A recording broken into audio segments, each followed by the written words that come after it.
दोस्तों तो पढ़ने वाले हैं आज पॉलिटी में पहला टॉपिक जो है नीति निर्देशक तत्व है।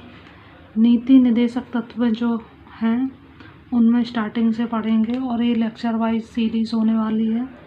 फर्स्ट लेक्चर है, आप लोग बहुत अच्छे से समझिए। सबसे पहले पढ़ते हैं कि नीति निर्देशक तत्व है क्या। ठीक है, तो नीति निर्देशक तत्व के बारे में ये किस देश के संविधान से लिए गए हैं या फिर मतलब पहले से थे भारत के संविधान में, और भारत के संविधान में अभी कौन से अनुच्छेद में है, कौन से भाग में है, ये बहुत सारी बातें जो हैं अपन पढ़ेंगे। सबसे पहले बात करते हैं कि ये जो संविधान में किस अनुच्छेद में है या किस भाग में है। तो भाग जो 4 है आप लोगों को दिख रहा है, यहाँ पे लिख रखा है, नोट्स आप लोग स्क्रीनशॉट ले सकते हैं इसका। यहाँ पे भाग 4 दिख रहा है। भाग 4 जो है, भाग 4 में नीति निर्देशक तत्वों का प्रावधान है। और अगर बात करें कि अनुच्छेद किस अनुच्छेद में, तो अनुच्छेद 36 से लेके 51 तक, 36 से लेके 51 तक नीति निर्देशक तत्वों का प्रावधान किया गया है। बात करें कि ये संविधान में क्यों शामिल किए गए हैं। ठीक है, तो शामिल किए गए हैं इसलिए क्योंकि जिससे कि कल्याणकारी राज्य की स्थापना हो सके। कैसे? कल्याणकारी राज्य की स्थापना करने के लिए।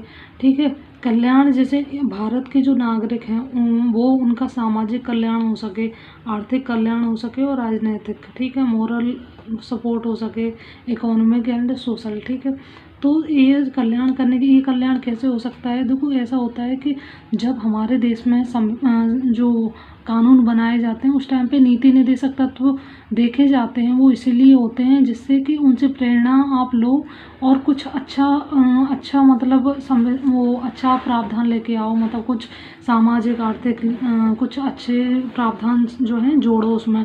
ठीक है, इसलिए नीति निर्देशक तत्व एक तरह से मार्गदर्शन करते हैं। ठीक है, ये हो सकता है कि देखो राज्य का भी मार्गदर्शन कर सकते हैं, केंद्र का भी। तो विधि बनाई जाती है तो सबके लिए एक तरह से मार्गदर्शन का काम करते हैं। और बात की जाए तो ये देखो भारत शासन अधिनियम जो है 1935, ठीक है, उसमें भी शामिल थे ये अनुदेश प्रपत्र के रूप में। ठीक है, इंस्ट्रक्शन के रूप में शामिल थे 1935 में। अगर ये बात करें 1935 के पहले ये कहाँ से लिए गए थे, सबसे पहले तो आयरलैंड का जो संविधान है, ठीक है, आयरलैंड का संविधान है, वहाँ से लिए गए थे ये। और 1935 में फिर यहाँ पे जोड़े गए यहाँ पर। ठीक है, 1935 के संविधान, वो 1935 का जो एक्ट था उसमें भी थे। और बात की जाए कि ये जो आयरलैंड के संविधान से जैसे लिए गए थे, तो इसमें ना क्या क्या बातें की गई हैं, कैसा क्या। और हाँ, एक बात और है कि ये जो भारत का संविधान है और आयरलैंड का संविधान, सिर्फ 2 देशों के संविधान में ही नीति निर्देशक तत्व हैं, बाकी के किसी भी देश के संविधान में इस तरह के। और हाँ, इनको इंग्लिश में जो है नीति निर्देशक तत्वों को DPSP कहा जाता है, यानी कि directive principle and fundamental duties. ठीक है, तो इनको शॉर्ट में जो है DPSP भी बोलते हैं, DPSP। ठीक है, ये लोग भी आप लोग ध्यान रखिए ये इसको। ठीक है, बात की जाए कि इनको क्यों जोड़ा गया, तो कल्याणकारी राज्य की स्थापना करने के लिए। ठीक है, अच्छे से सारे फैक्ट जो हैं इसमें बहुत अच्छे से कवर किए जाएंगे। और जो है मतलब आप लोग आगे भी वीडियो आएंगे, देखते रहना। ठीक है, अगर इसके आगे जो प्रावधान की अगर बात करें तो स्वतंत्रता, समानता और जो न्याय, ये जो वर्ड आपने पढ़े होंगे, भारत की जो प्रस्तावना है उसमें दिए गए हैं। ठीक है, प्रेमबल में दिए गए हैं स्वतंत्रता, समानता और न्याय। ठीक है, इनको सुनिश्चित करने के लिए, मतलब इनकी प्राप्ति करने के लिए ये तभी प्राप्त किए जा सकते हैं जब जो राज्य की और केंद्र की सरकार है, जब कानून बनाते समय इनको ध्यान करे, मतलब नीति निर्देशक तत्वों की बातों को ध्यान में रखते हुए अगर कानून बनाएगी तो स्वतंत्रता, समानता और न्याय जो अधिक जो भी उद्देश्य हैं जो प्राप्त करना है हमारे प्रस्तावना में दिए गए हैं, तो वो तभी प्राप्त किए जा सकते हैं। ठीक है, इसके अलावा बात करें कि सामाजिक आर्थिक प्रजातंत्र, यानी कि हमारे देश में ऐसा लोकतंत्र की स्थापना करना है, ये उद्देश्य है कि सामाजिक और आर्थिक जो प्रजातंत्र है, लोकतंत्र है, उसकी स्थापना करने के लिए भी हमें नीति निर्देशक तत्व जो हैं, नीति निर्देशक तत्वों को मतलब लेके आना पड़ेगा। उनमें जो बातें बोली गई उनको कानून में लाना पड़ेगा, तभी सामाजिक आर्थिक प्रजातंत्र की स्थापना होगी। विधि निर्माण में भी सहयोगी हैं एक तरह से ये। जैसे विधि निर्माण, हाँ, जब लॉ बनाते हैं मतलब एक्ट वगैरह बनाते हैं उस टाइम पे भी बहुत इंपॉर्टेंट होते हैं। केंद्र राज्य की सरकार है, यहाँ से मतलब प्रावधान लेकर के महिलाओं बच्चों सबके लिए प्रावधान कर सकती है, ठीक है। और आगे बात करें कि ये जो है न्यायालय द्वारा लागू नहीं, हाँ बस एक बात रहती है कि जैसे मौलिक अधिकार होते हैं उनका अगर वो होता है, उल्लंघन होता है, तो अपन वहाँ कोर्ट में जा सकते हैं, सुप्रीम कोर्ट जा सकते हैं, हाई कोर्ट जा सकते हैं। लेकिन अगर डीपीएसपी जो हैं उनका उल्लंघन होता है तो आप न्यायालय नहीं जा सकते, क्योंकि न्यायालय फोर्सफुली इनको लागू नहीं करवा सकता है।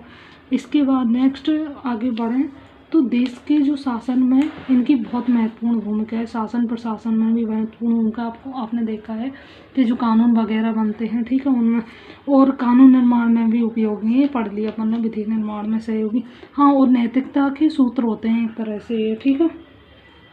और इसके बाद बात करें तो इसमें कुछ फैक्ट नहीं, एक तरह से कथन कहें, कुछ इम्पोर्टेंट कथन है जो कहे गए हैं और ये एग्ज़ाम में पूछे जाते हैं। आप लोग इनको बहुत ध्यान से आप लोग चाहें तो इसका स्क्रीनशॉट ले सकते हैं, ये एग्ज़ाम में पूछे जाते हैं मतलब कथन। तो पहला कथन है कि भारतीय संविधान की अनोखी विशेषता है, मतलब जो भीमराव अम्बेडकर हुए हैं उनने बोला था नीति निर्देशक तत्वों के बारे में कि जो नीति निर्देशक तत्व है वो भारतीय संविधान जो है उसकी अनोखी विशेषता है, बहुत ही इम्पोर्टेंट एक क्वालिटी है, मतलब विशेषता है, ये भीमराव अम्बेडकर ने बोला है। इसके बाद जो नेक्स्ट कथन है वो ये है केटी साहे का, ठीक है। केटी साहे ने क्या बोला है, तो केटी साहे ने बोला कि डीपीएसपी जो है नीति निर्देशक तत्व एक ऐसा चेक है जो कि बैंक की सुविधा के अनुसार अदा किया जाता है। मतलब एक तरह से जैसे केंद्र की सरकार हो या राज्य की सरकार, इनको देखो लागू मतलब करना या ना करना उनकी उसके ऊपर है, मतलब उनको अगर कानून बनाना है तो बना सकते हैं, नहीं तो नहीं, ऐसे फोर्सफुली लागू नहीं किए जाते हैं, ठीक है। अगर वो कानून बना देंगे तो अच्छा है, मतलब, और नहीं मतलब उनकी इच्छा पे, केंद्र और राज्य सरकार की इच्छा पे निर्भर है सारी चीज़ें। तो डीपीएसपी एक ऐसा चेक है जो बैंक की सुविधा अनुसार अदा किया जाता है, केटी साय ने बोला है, ठीक है। इसके बाद जो है नेक्स्ट स्टेटमेंट है कि संविधान की आत्मा है, मतलब जो नीति निर्देशक तत्व हैं ये जो डीपीएसपी हैं वो क्या है, संविधान की आत्मा है। वो ये किसने बोला है, जी ऑस्टिन का नाम सुना होगा, उन्होंने बोला है। संविधान जब बना तो उस टाइम पर बोला था कि ये संविधान की आत्मा है, मतलब एक तरह से बहुत इम्पोर्टेंट हो जाते हैं। और नेक्स्ट बात करें स्टेटमेंट की, तो नीति निर्देशक तत्वों की भावनाओं को सच्चे कूड़ेदान की संज्ञा दी है। मतलब नीति निर्देशक तत्व की जो भावना है उनको सच्चे कूड़ेदान की संज्ञा किसने दी है, टी कृष्णमाचारी, ठीक है। टी कृष्णमाचारी का नाम आपने सुना होगा उस टाइम पे, हाँ, उस टाइम पे जो वो ड्राफ्ट कमेटी बनी थी ना उसमें भी थे टी कृष्णमाचारी, ठीक है, बाद में जुड़े थे।